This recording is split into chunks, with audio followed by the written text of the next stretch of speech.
로마서 53번째입니다. 잘 살고 못 산 것의 차이는 로마서 5장 10절에서 11절 두 절만 봅니다. 함께 봉독하시죠. 곧 우리가 원수 되었을 때 그 아들의 죽으심으로 말미암아 하나님으로 더불어 화목되었은즉 화목된 자로서는 더욱 그의 살으심을 인하여 구원을 얻을 것이니라. 이뿐 아니라 이제 우리로 화목을 얻게 하신 우리 주 예수 그리스도로 말미암아 하나님 안에서 또한 즐거워하느니라. 아멘. 자, 이렇게 또 한 해가 갑니다.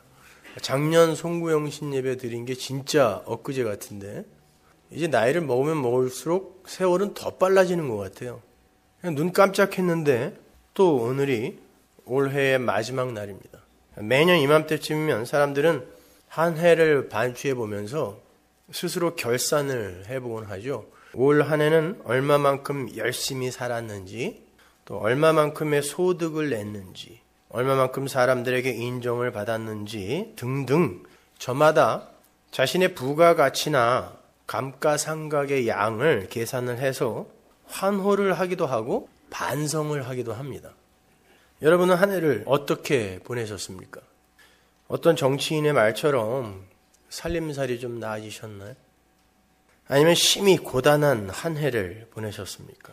바라던 것들을 다 이루고 행복해하고 계십니까? 아니면 갖고 있던 것도 다 털리고 허탈해하고 계십니까? 여러 종류의 사람들이 있을 거예요. 공식은 없어요. 그러나 잘 생각해 보세요. 성도의 삶의 성공과 실패가 세상 사람들의 그 부가가치나 감가상각 계산에 의한 그 성패 판단과 같을 수 있나요? 우리도 똑같은 것을 갖고 거기에 일희일비해야 맞아요? 성도도? 성도의 성공과 세상 사람들의 성공이 정말 같은 것일까? 우리는 예수를 믿는다고 하면서도 여전히 세상의 세계관과 가치관을 갖고 자기 자신의 성패를 판단하는 그런 우를 범해요. 성경은 오히려 인간 자신의 가치 쌓기와 힘 늘리기의 삶을 가리켜서 저주받은 삶이라고 해요. 아담과 하와가 선악과를 따먹은 후에 하나님은 흙에서 나온 사람과 흙, 즉 땅을 저주해 버렸어요. 따라서 흙이 만들어내는 이 흙에서의, 땅에서의 모든 결과물은 하나도 빠짐없이 저주의 산물, 가시와 엉겅퀴가 되는 거예요. 근데 우리 성도라는 사람들조차 이 저주받은 땅에서 저주받은 인간들이 상정해 놓은 가치라는 것과 힘이라는 것에 그 다소와 유무에 따라 성공과 실패, 진보와 퇴보를 이야기하고 있는 거예요. 인간이 하나님 절대 의존의 자리에서 자진 하차한 후에, 선악과 사건 이후에 그렇게 됐죠. 자진 하차한 후에 스스로를 의지하여 스스로를 보호하고 지켜내고 발전시키는 그 방법으로 선택한 게 뭔 줄 아세요? 그것이 연합, 우리가 하나 되어 힘을 합하여, 바벨탑에서 그런 일이 일어났었죠. 힘을 합하여, 연합하여 우리의 수를 누리고 성공과 번영과 부흥을 꾀하자. 양적 팽창이에요. 쉬운 말로 생육과 번성입니다. 제가 전에 설명해드렸던 것처럼 하나님이 요구하신 생육과 번성은 예수 그리스도의 그 창조 사역, 그게 파라라는 단어거든요. 생육. 그게 결실이란 뜻이에요. 열매 맺기. 그 예수 그리스도의 창조 사역의 그 완료, 이게 번성이에요. 라바가 완료란 뜻이거든요. 그런데 그렇게 생육과 번성을 해야 하는 인간들 스스로의 힘으로 생육과 번성의 열심을 부리고 있는 게 이 역사인 거예요. 인간들은 아무리 서로에 대해서 적대감을 갖고 있다고 할지라도 자기들의 안위와 유익이 걸리게 되면요, 너무나 쉽게 연합해버려요. 쉽게 보시죠, 여러분 주변에서. 그리고 그 연합된 세력을 키우는 데에 총력을 기울여요. 그리고 많은 다수가 가는 길을 정의, 옳은 것, 참 이렇게 판단을 하죠. 민주주의나 뭐 이런 게 다 그런 거 아니에요. 다수결의 원칙이나 이런 게. 인간들의 선행체계나 지식체계는요, 전부 그러한 연합과 성장을 성공의 지표로 제시를 해요. 하나가 되자, 서로 사랑하자, 성공하자, 번영하자 등등 인간들의 가치 향상의 노력과 번성의 열매 맺기가 이 역사의 유일한 목적이에요. 그래서 성도라는 사람들까지도 한 해를 결산하면서 그러한 것들을 근거로 성공과 실패를 판단하곤 하는 거예요. 그러나 이 모든 건 하나님의 은혜를 떠난 피조물들의 그 저주 속 몸부림에 불과한 거예요. 이렇게 연합하여 흥왕하겠다는 이 역사 속 아담들, 그 죄인들의 현실을 잘 나타내고 있는 히브리어 단어가 다그라는 단어예요. 다그. 이 다그라는 단어는 히브리어 다가와 다아그, 이 두 단어가 조합되어서 생성된 단어인데요. 그 의미는 물고기라는 의미예요. 물고기. 그러니까 히브리 사람들에게 있어서 물고기, 다그라는 단어는 다가와 다그의 의미를 모두 담고 있는 개념으로 이해가 되어진단 말이에요. 그러니까 히브리 사람들이 성경을 읽었을 때와 우리가 성경을 읽었을 때 많이 그 이해의 폭이 다르겠죠. 그죠? 그래서 이제 설명을 해드리는 거예요, 제가요.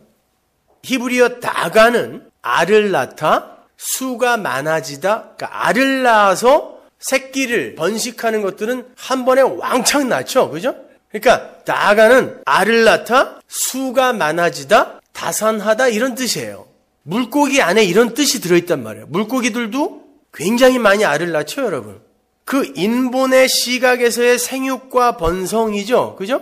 다가란 단어 자체가. 그리고 다그는 두려워하다, 근심하다, 슬퍼하다라는 뜻이에요. 그러니까 히브리 사람들에게 있어서 물고기 다그는 두려움, 무서움을 극복하기 위해서 다산하여 수를 느리다 이런 뜻이 있어요.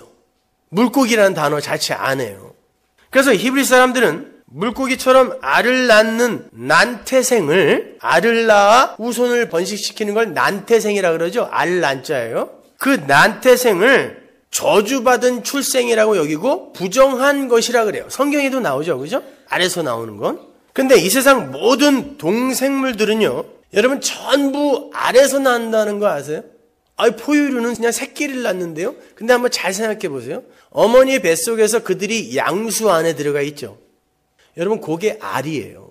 그걸 난이라 그래요. 그 양수가 알이 터지면서 그 새끼가 나오는 거거든요. 그러니까 지구상의 모든 동생물은 다 난태생이에요. 그래서 모든 걸 부정하다 그래요. 난태생은요. 그러면 어떻게 해야 되죠? 알로 난 걸 다시 태어나게 해야 그걸 재창조라 그래요. 다시 태어나게 해야 부정한 것으로부터 벗어나게 된단 말이에요. 그럼 이걸 이렇게 한번 생각해 보세요. 닭이 알을 낳죠. 부정한 거예요. 그 자체도 살아있는 겁니다. 죽은 거 아니죠. 근데 암탉이 라하프, 품어 안아서 다시 한번 생명을 창조해내죠. 이렇게 생각하시면 돼요. 모든 난태생은 다 부정하기 때문에 다시 낳아야 돼요. 어떻게? 날개에 품겨져서. 여러분 이 작은 예 하나에 구원의 전체 이야기가 들어있어요. 그래서 예수님이 이스라엘, 부정한 이스라엘, 어둠인 이스라엘에게 그 난태생에게 이스라엘아 내가 너희를 암탉이 새끼를 품에 품듯이 모으려고 한 게 한두 번이냐 그런 거예요. 왜? 품어서 부정한 자들은 예수가 날개로 품어서 새롭게 창조해야 구원에 이르거든요. 그 이야기 하는 거란 말입니다.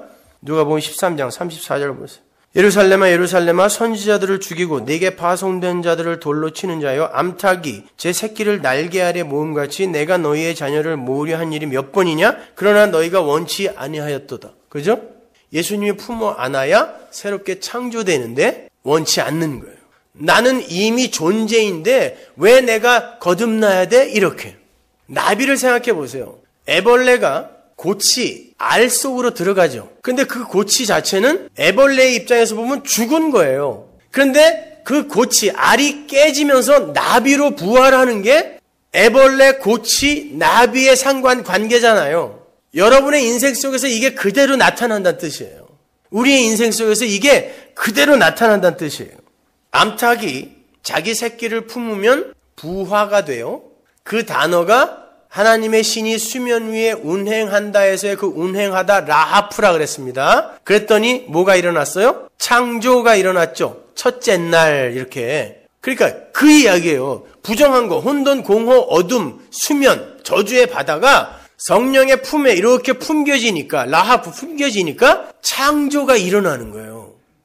그렇게 아래서 나오는 그 부정한, 수가 많은, 그 증가가 되는 이것만을 목적으로 삼는 그런 부정한 이 역사 속 피조물들이 하나님의 날개 아래에서 다시 품어져서 새로운 피조물로 탄생하게 되는 게 역사 속에서의 구원의 모습이에요. 그래서 이스라엘의 출애굽을 하나님이 날개로 덮어서 날개 위에 얹어서 구원해냈다, 이렇게 이야기를 하는 거예요. 근데 이 날개라는 단어가 정확하게 옷자락이라는 단어와 똑같은 단어라고 그랬죠. 근데 성경에서 옷자락으로 무엇을 덮다 그러면 뭐라 그랬어요? 신랑의 옷자락으로 신부를 덮다 그러면 혼인이에요. 그게요. 그죠? 그래서 룻기에 보면 당신의 옷자락으로 나를 덮으소서 그러죠. 결혼해 주세요, 이런 뜻이에요. 그러니까 이런 이야기예요. 이 역사는 어떻게 하나님이 자기의 은혜의 옷으로 신부에게 덮어서 그 부정한 신부를 하나님과 방불한 존재로 끌어올리는가를 보여주는 거. 그게 이 역사란 말입니다. 그래서 성경에 구원받는 하나님의 백성들과 물고기가 대비되고요. 그 물고기와 상관되는 배와 그물이 그렇게 많이 등장하는 거예요.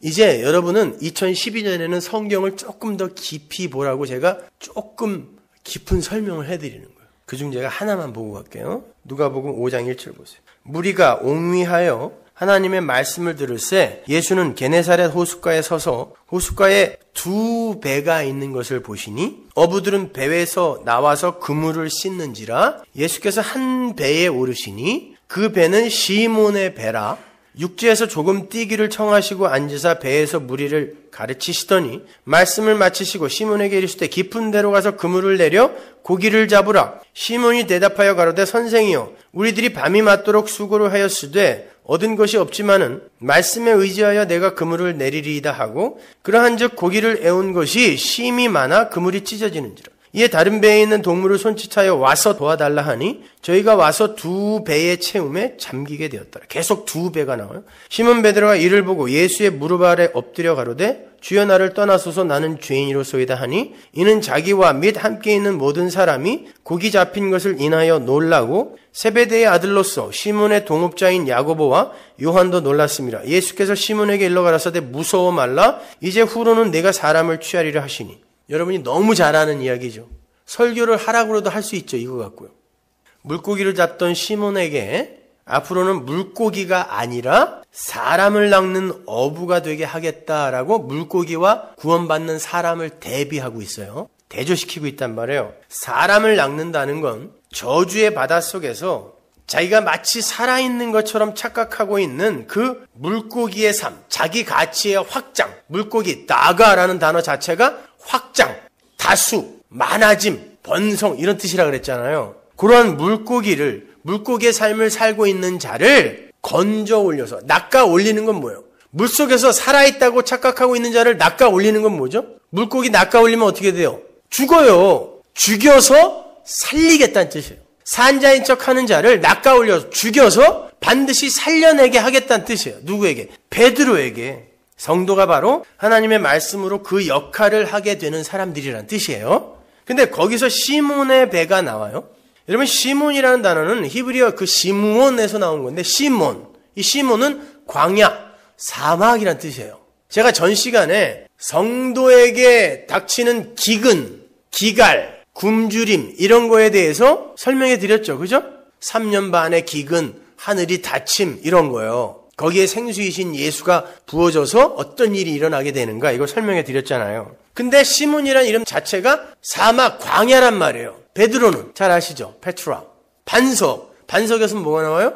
생수가 나온단 말이에요. 그러면 시몬, 베드로라는 것 자체가 뭐예요? 광야 사막이었던 자를, 광야 사막인 자들은 물이 없는 자, 말씀이 없는 자들은 뭘 건져 올리는데 뭘 건져 올리냐면 그 말씀, 하늘에서 떨어지는 만나로 엉터리 이 세상에서의 번영과 확장과 자기 증명, 자아 실현 이런 것들을 끌어모으는 거예요. 열매로 맺는 거예요. 광야는, 시몬은. 그런데 베드로는 어때요? 생수가 쏟아지게 되면 사람, 구원받는 자가 올라오는 거예요.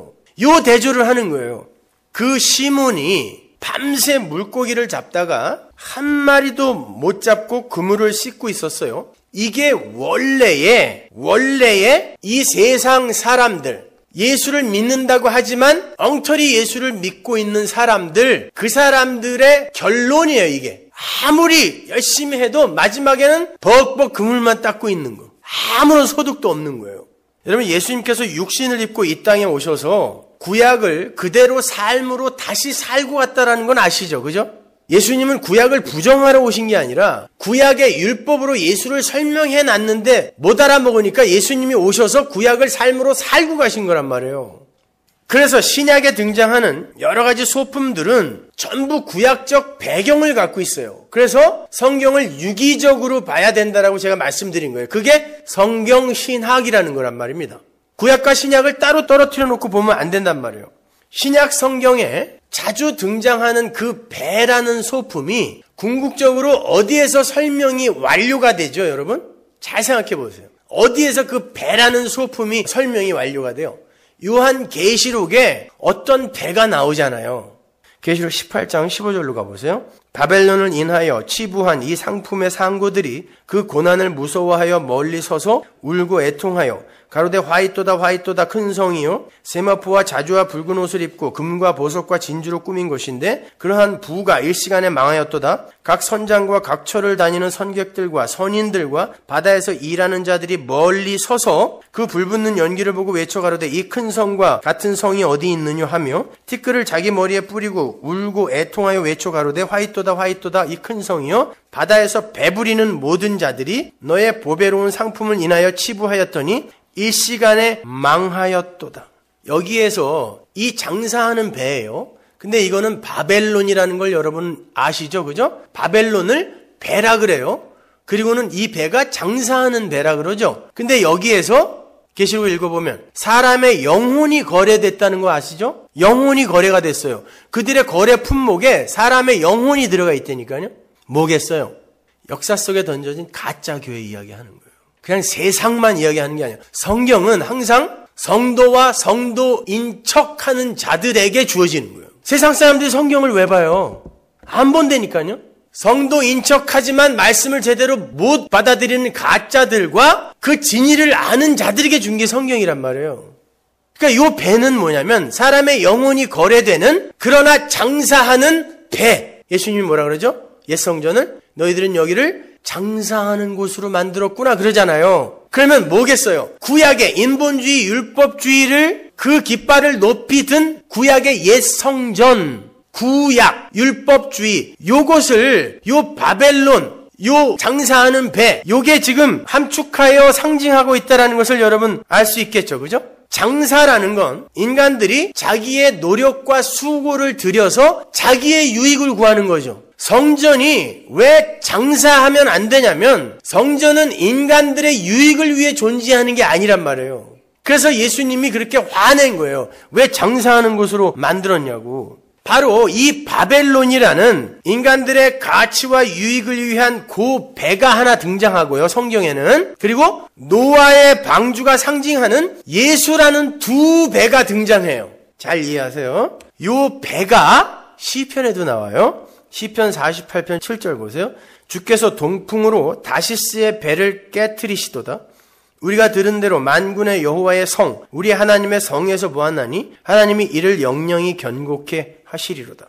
다시스의 배라는 게 나와요. 다시스의 배를 동풍으로 부순다라고 하시는데 여기서 동풍이라고 번역이 된 카딤 르와흐는 뭐예요? 성령이죠? 근데 반대쪽의 영이에요. 카딤 르와흐. 그걸 동풍이라고 번역을 했는데 제가 지난 시간에 이 영이라는 거, 왜곡된 영, 더러운 영, 반면에 참된 영, 이게 대조된다 그랬죠, 성경에서. 근데 왜곡된 영, 더러운 영은 때때로 성경에서 귀신, 마귀 이렇게 번역이 된다 그랬잖아요. 요한복음 6장 33절 보세요. 살리는 것은 영이니 육은 무익하니라. 내가 너희에게 이른 말이 영이요 생명이라. 자, 말씀이 성령, 푸뉴마, 르와흐예요. 푸뉴마이고 생명, 조에다 이렇게 이야기하는 거예요. 말씀으로 오신 예수 안에 생명이 들어있다라고 선언한 요한복음 1장의 말씀이 지금 그대로 반복되고 있는 거예요. 그렇다면 무익한 육은 뭐겠어요? 무익한 육, 살려주는 그 말씀, 영과 반대되는 무익한 육, 말씀을 표피로만, 육의 영역의 안목으로만 바라보는 거, 그건 육이란 말이에요. 육의 안목으로 말씀을 보게 되면 모든 게 도덕과 윤리가 돼요. 그리고 사람들이 이 세상을 어떻게 살면 보다 훌륭한 인간으로 살 수 있는가에 대한 처세술로밖에 안 보이는 거예요. 그건 무익하다는 거예요. 살리는 건 진짜 말씀이라는 거예요.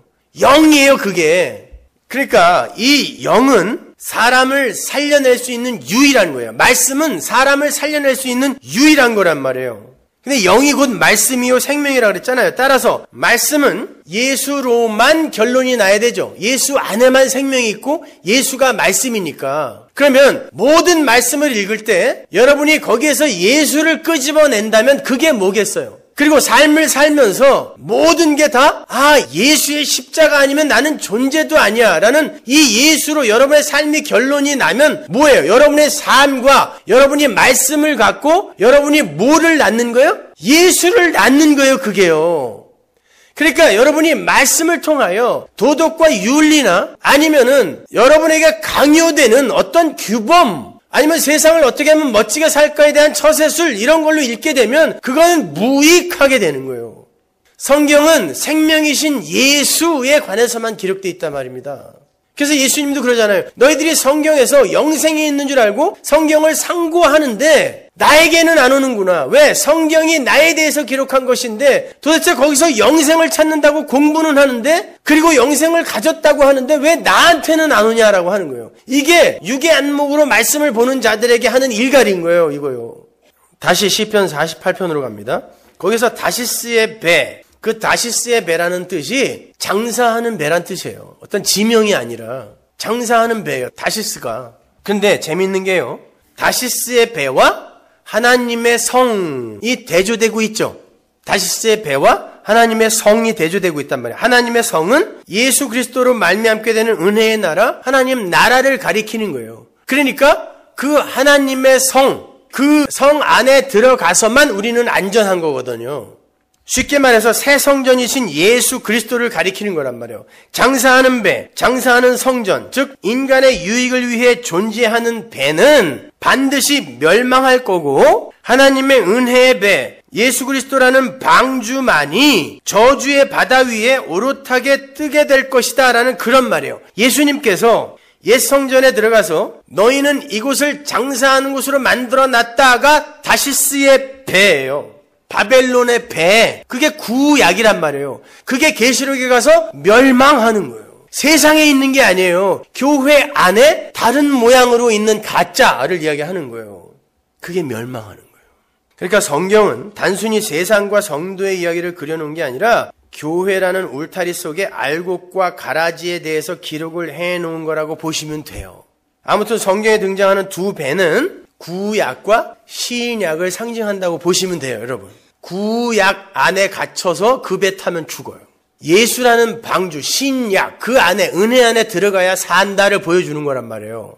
그걸 극명하게 대조해낸 게 요나서죠. 하나님께서 요나에게 구원의 말씀, 즉 복음을 갖고 구원의 말씀이요. 살려내라고 말씀을 갖고 가라 그랬어요. 그러니까 요나가 타고 가는 배는 하나님의 말씀이, 제대로 된 말씀이 실린 구원의 배여야 되는 거예요. 그래야 가서 구원해낼 수 있으니까. 그런데 요나가 어떻게 해요? 저런 자격 없는 자들을 왜 구원해요? 이게 뭐예요? 구약이죠. 그리고는 뭘 타요? 다시스로 가는 배를 타요. 그게 뭐예요? 장사하는 배예요. 인간의 가능성과 인간의 유익과 인간의 존재 확장 이런 거에 초점을 둔 다시스의 배, 이걸 타는 거예요. 요거는 풍랑 맞아 망해야 되는 거죠. 풍랑이 일어납니다. 그럼 다른 배, 말씀을 가진 진짜 살리는 배가 또 나와야 되잖아요.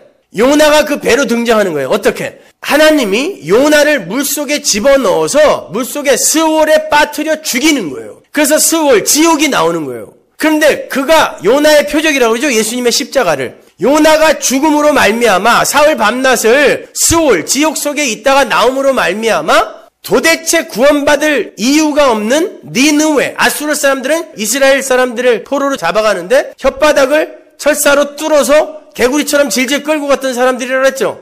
그 사람들과 풍랑에 파선해야 할 자들이 요나의 죽음으로 말미암아 살아나는 거예요. 이게 뭘 상징하는 거예요? 방주요. 노아의 방주. 제가 창세기 때 설명해 드렸잖아요. 너무 오래돼서 잊어버리셨죠? 노아의 방주. 요 두 배가 등장하는 거예요. 한 배는 다시스의 배, 장사하는 배. 저놈들은 아무 자격 없어요. 이게 맞는 것 같아요, 세상에서 보면. 근데 하나님이 아니라 그래요. 굳이 그를 빼서 죽여버리고 그가 자격 없다고 한 자들을 그 품에 넣어서 방주처럼 그들을 살려내요. 그래서 니느웨가 회개하는 그림이 나오는 거예요. 그걸 니느웨가 그럼 다 구원받았나? 이런 걸 우리가 미루어 추측할 필요는 없어요. 하나님은 교회 성도에게 그냥 뭔가를 가르쳐 주시는 것일 뿐이에요. 무슨 이야기인지 아시겠어요? 요 두 배의 이야기예요, 요나서가. 그러니까 인본의 배, 그 구약의 배는 사람을 죽이는 배고, 은혜의 배, 구원의 방주는 자격 없는 사람을 그냥 은혜로 거저 살려내는 하나님의 능력이요 사랑인 거예요. 그래서 노아의 방주 사건이 노아는 하나님의 은혜를 입었더라로 시작하는 거예요. 은혜의 방주예요. 노아가 자격이 있어서 탄 게 아니라. 두 배. 다시 누가복음으로 갑니다. 예수님 앞에 두 배가 놓여 있어요.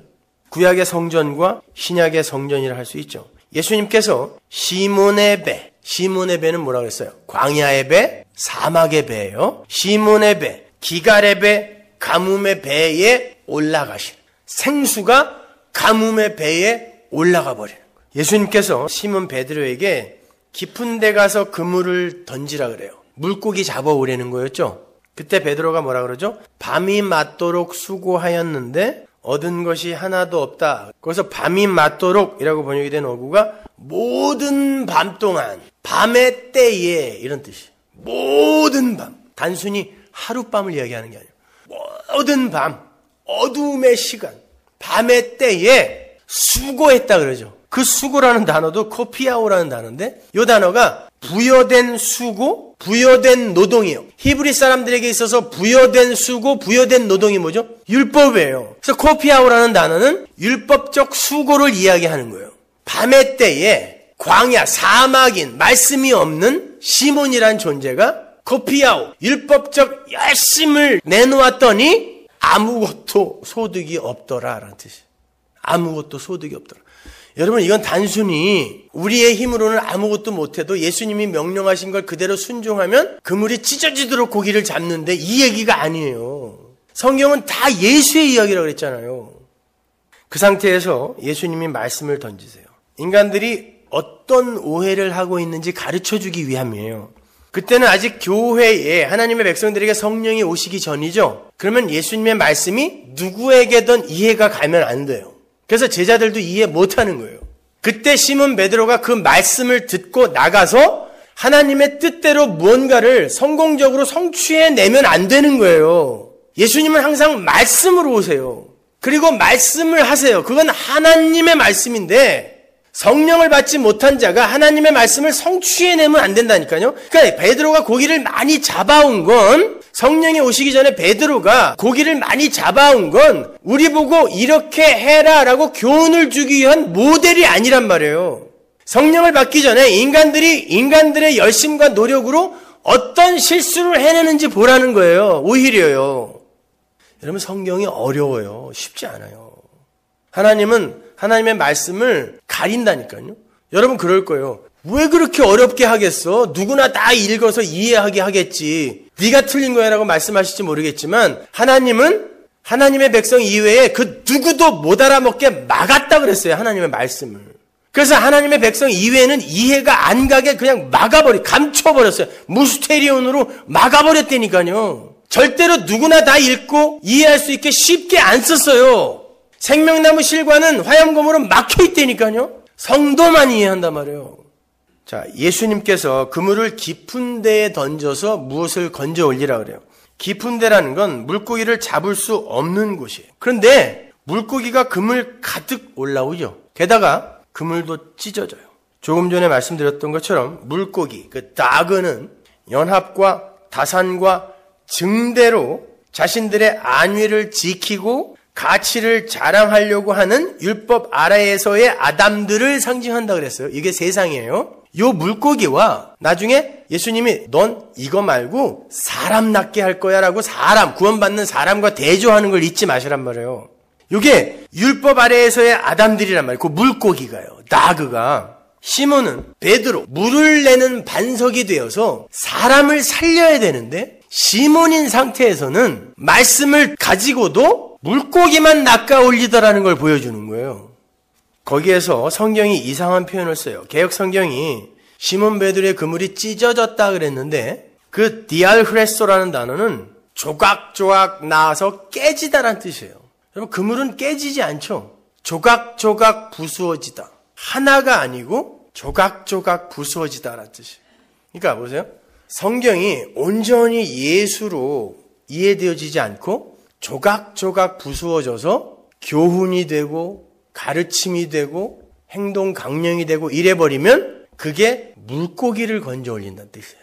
그물이 찢어졌다라는 건 고기가 너무 많아서 그냥 그물이 터져버렸다는 뜻이 아니에요. 그 원어를 보면요. 조각조각 나다. 그게 성경을 율법으로 보는 거예요. 성경, 율법은요, 예수거든요.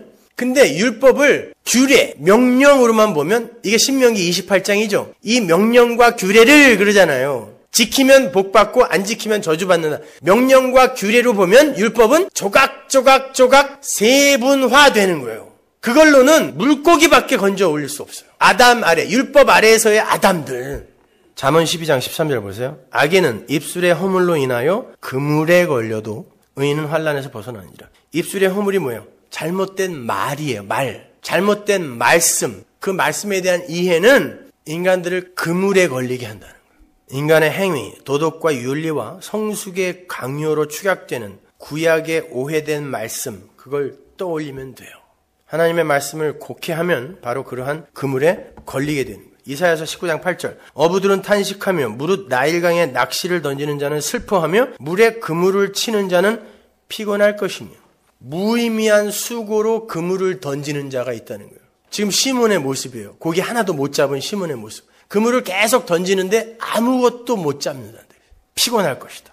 전도서 9장 12절. 대저 사람은 자기의 시기를 알지 못하나니 물고기가 재앙의 그물에 걸리고 새가 올무에 걸림같이 인생도 재앙의 날이 호련히 임하면 거기 걸리느니라.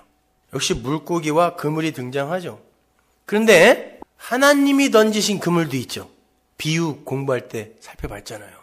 마태복음 13장 47절 보세요. 또 천국은 마치 바다에 치고 각종 물고기를 모는 그물과 같으니.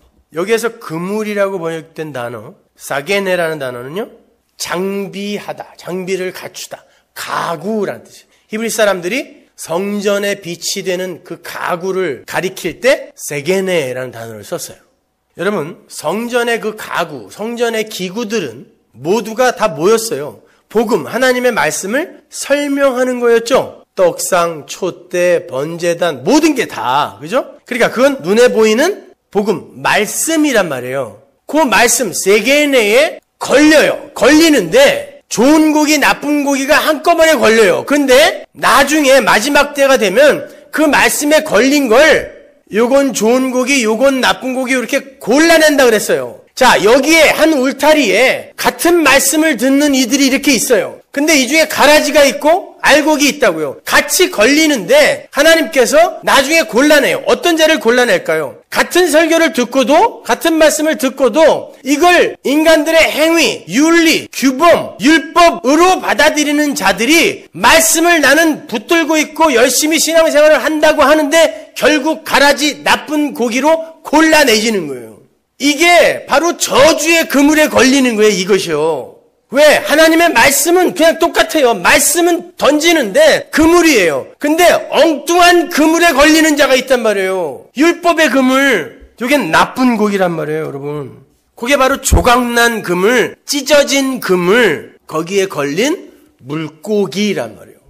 여러분은 하나님의 말씀의 그물에 걸린 성도고, 성도와 물고기가 대조되고 있는 거란 말이에요. 율법 아래의 아담들, 다산과 연합과 확장과 번영만을 꿈꾸는 자들, 이게 나그라 그랬잖아요. 물고기.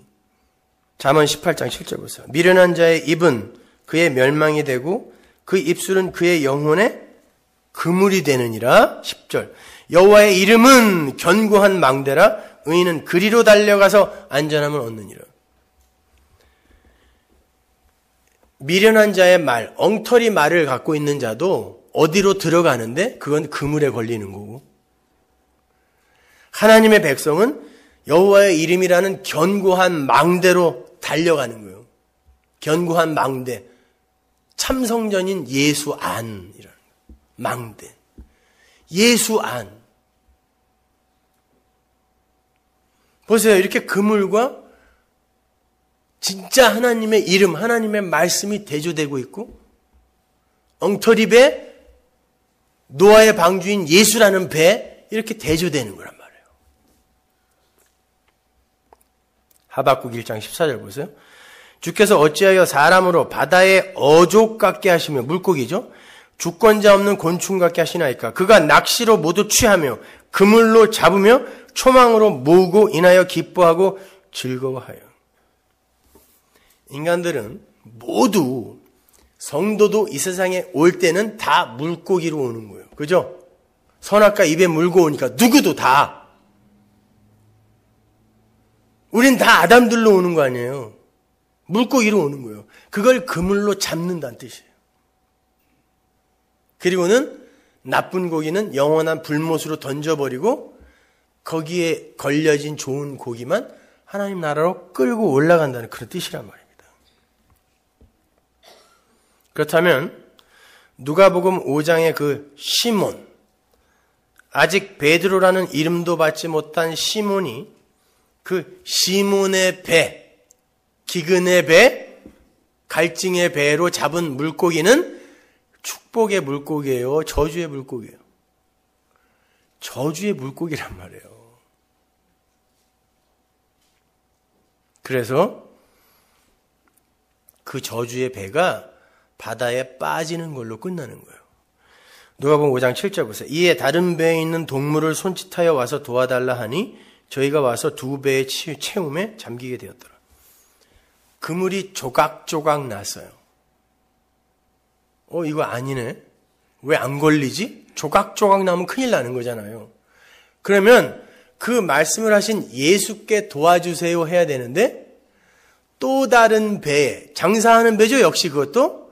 또 다른 배에 있는 동무에게 도움을 청해. 이게 이스라엘의 역사였어요. 하나님께서 이스라엘을 일부러 바벨론의 종으로, 애굽의 종으로 보내면 이들은 꼭 다른 나라에게 가서 원군을 청하죠. 우리의 힘으로 해결해 보겠다는 거예요. 거기서 벗어나 보겠다는 거예요. 그건 안 되는 거죠. 지금 시몬이 그 일을 그대로 하고 있는 거예요. 여기에서 두 배가 모두 물에 잠겼다라고 하는데, 그건 고기가 너무 많아서 만선으로 돌아왔다는 뜻이 아니라, 그 뿌띠조라는 단어는 빠져서 가라앉아 버렸다는 뜻이에요. 그 배가 바다에 빠져서 가라앉아 버리면 그건 끝이에요. 멸망이에요. 시몬은 고기 한 마리 못 건지고 그냥 나온 거예요.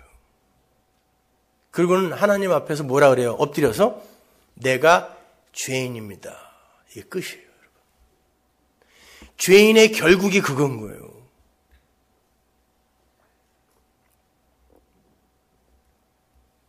그런데 나중에 예수님이 부활하신 다음에 똑같은 일이 있는데 그때는 안 찢었어요.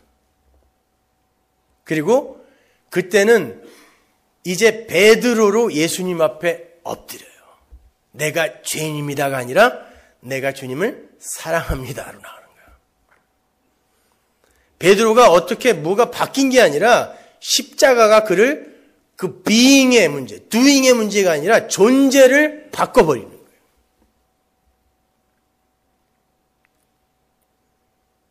빠져버린 거예요. 잡긴 잡았어요. 고기를 많이 잡았는데 빠져버렸어요. 멸망인 거예요.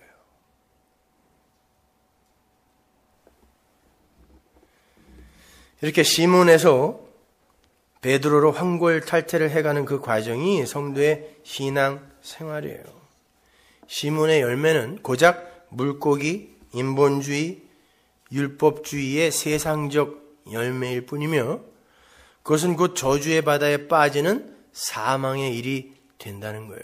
그러니까 신앙생활의 시작은 나는 죄인입니다, 하나님. 나는 엉터리 물고기나 잡는 시몬입니다 라는 고백에서 시작되는 거예요. 거기서 시몬이 부름을 받는 거니까. 아, 나는 이런 놈이네요. 여기서부터 시작되는 거란 뜻이에요. 거기서부터 복을 받고 시작하는 게 아니라니까요. 물고기 왕창 잡게 해줬더니 야, 나에게 이런 복을 주는 분이야 하고 따라간 게 아니란 말입니다.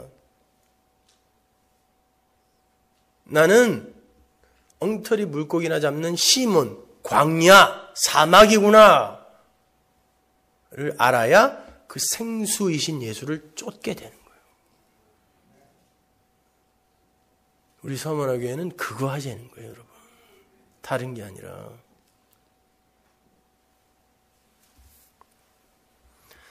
누가복음 5장 10절 보세요. 세베대의 아들로서 시몬의 동업자인 야고보와 요한도 놀랐습니다. 예수께서 시몬에게 일러 가라사대 무서워 말라. 이제 후로는 네가 사람을 취하리라 하시니. 보세요. 이 에피소드는 고기를 많이 잡은 게 복이다. 그런 말도 안 되는 결론을 메시지로 담고 있는 게 아니라 그러한 추구를 부수어내어서 하나님의 백성들에게 그게 아닌 예수를 전하게 하는 사람을 낚는 자로 만들어내는 거, 그게 구원받은 성도의 삶이다를 설명하는 거예요. 여러분, 한 해를 결산하시면서 여러분의 재산이나 명성이나 보람 등을 손익계산서 위에 올려놓지 마세요. 그럼 화만 나요. 성도의 삶은 그런 존재의 부가가치를 향하여 매진하도록 프로그램되어 있지 않아요. 성도는 오히려 그러한 것을 추구하고 쌓는 삶에서 끌려 나와서 예수만을 의지하고 예수의 십자가만을 의존하는 망하는 자리, 부인되는 자리로 끌려가는 삶인 거예요. 그래서 시몬이 가족과 배와 그물을 다 차압당하고 거기서 고기 몇 마리 갖고 쫓아갔어요? 아니, 배가 가라앉고 알몸으로 나왔다니까요. 모든 것 다 뺏기고 예수만 쫓아가는 거예요. 그게 올바른 성도의 삶이란 말입니다. 그게 복이에요. 여러분은 올해 성공한 삶을 사셨어요? 실패한 삶을 사셨어요? 겉으로 보기엔 실패한 것 같죠? 살림살이가 안 나아졌단 말이에요. 그러나 빼앗기고 털리고 고난을 통과하는 삶을 사신 여러분이 성공한 거예요. 그게 진짜 성공이에요. 성도의 삶은 매 순간이 성공의 삶이에요. 매 순간이 승리의 삶이에요. 우리는 이미 성공한 사람들이고 이미 승리한 사람들이에요. 그들이 자기들에게 주어진 승리와 성공이 어떠한 방식으로 주어지게 된 것인지를 삶으로 확인하는 곳이 바로 이 인생이라는 광야란 말이에요. 왜 오병이어, 하늘의 만나를 설명하는 오병이어의 보리떡과 물고기가 등장하는지 이제 완결이 된 거예요. 그죠? 보리떡은 뭐였죠? 간음한 여자, 부정한 여자가 제물로 드린 떡이에요. 그건 짐승이 먹던 거라 그랬죠? 하나님, 제가 짐승 맞습니다. 하나님 떠나 다른 남자와 간음한 그런 여자 맞습니다. 죽어 마땅한 자 맞습니다. 라고 드리는 게 보리떡이라고 했어요. 물고기는 풍요와 다산과 자아 확장과 자아 실현만을 꿈꾸는 율법 아래의 아담들이 물고기라고 그랬죠?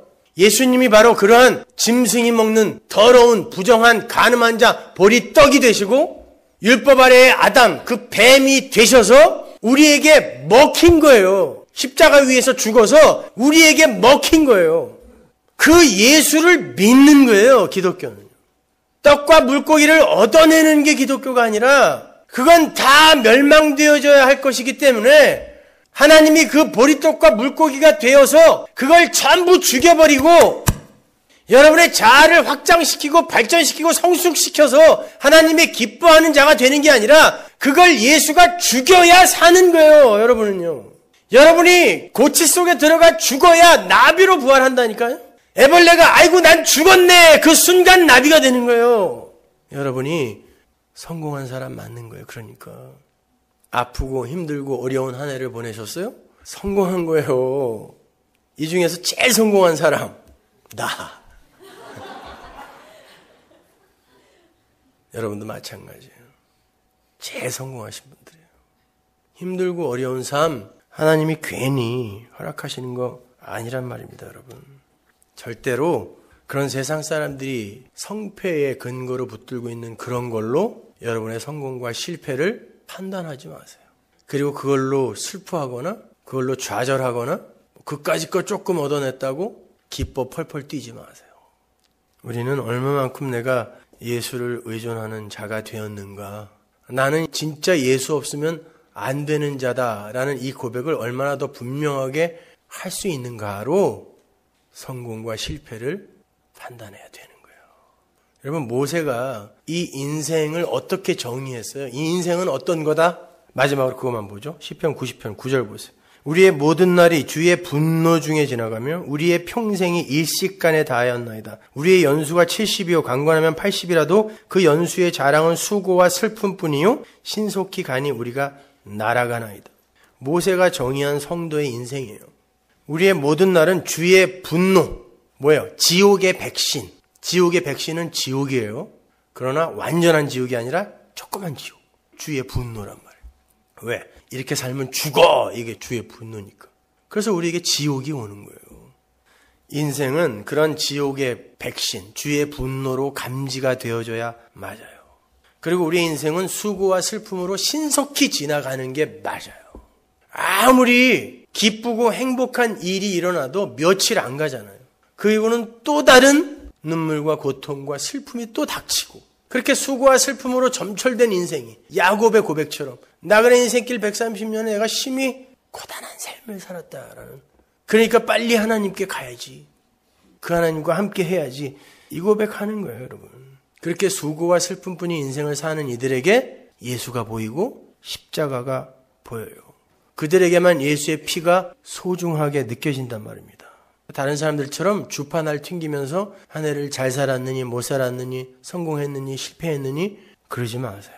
보리떡에 부정한 물고기에 불과한 그 광야의 시몬들을 이렇게 말씀을 잘 이해하는 반석인 베드로로, 생수를 뿜어내는 베드로로, 여러분이 말씀을 이해한 것 자체가 그 말씀의 전이자로 쓴 거예요, 이미요. 그래서 사람을 낚는 거예요, 그것이요. 그렇게 불러내신 그 하나님을